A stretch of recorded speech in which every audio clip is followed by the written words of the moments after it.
Joining us now with reaction. New York Times bestseller, Treason, former Speaker of the House. Fox News contributor Newt Gingrich, how are you, sir? I'm doing great. That was quite an opening.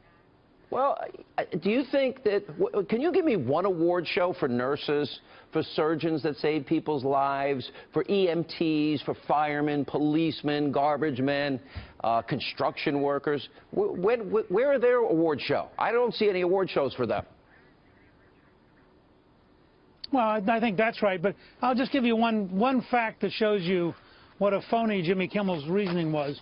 He talked about all 220 countries that don't like us.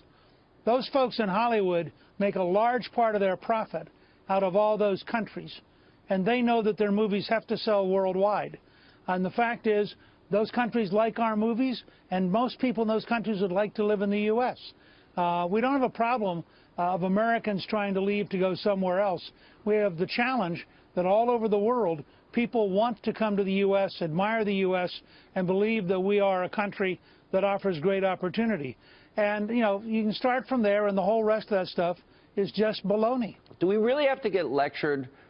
Congratulations to the Iranian that won the award, but do we really need lectures from an Iranian when their country brutalizes women as fourth-class citizens, kills gays and lesbians? All they need to do in Hollywood, go to YouTube and take a look, because the videos are out there. They can look at them chanting death to America, wanting to annihilate Israel. I mean, I thought they had a monopoly of compassion for these groups. Apparently not. No, look, I think you have to start by saying almost nobody in that room is a serious person. They're all actors who act, and they all have a vague, unrealistic sense of the world, and you shouldn't take them seriously. It's like having, you know, a cousin or a brother-in-law who you know is a doofus, and you wouldn't loan him your car, but, you know, he comes by and he watches a ball game with you, and you go, yeah, I understand Herbie. These folks are not serious people. They're very often great actors and actresses. They very often produce very entertaining products. I love movies. I've loved movies my whole life. But you shouldn't take them as though they were serious people, because nothing they do about the real world is serious, except they love money. It is a good point, and they're not making as much as they used to, and nor are people watching the Academy Awards ones like they used to. You actually had a great comment about fake news, warning about what is a new threat.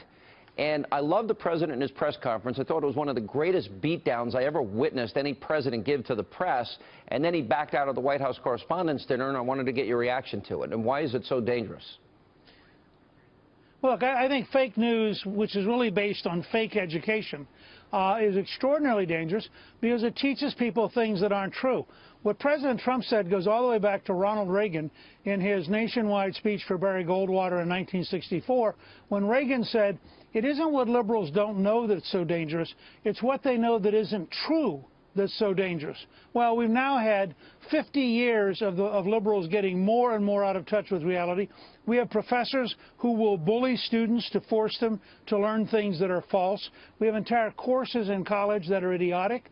And we have reporters who come up through that system, and they have as much fake education as behind their fake news. It's dangerous for a country. How do you have a serious, you saw this last night, how do you have a serious conversation in a country where your elites think that Iran is okay, while the Iranians actually put paint, death to Israel, on the missiles that they're testing? I mean, this is a level of nonsense, and I'm proud of President Trump for having the courage to boil down Ronald Reagan's critique into a very simple phrase. You have fake news. It's based on fake education. It's time we took it head on. Well said. All right, Mr. Speaker, stay right there. We'll have more with the Speaker.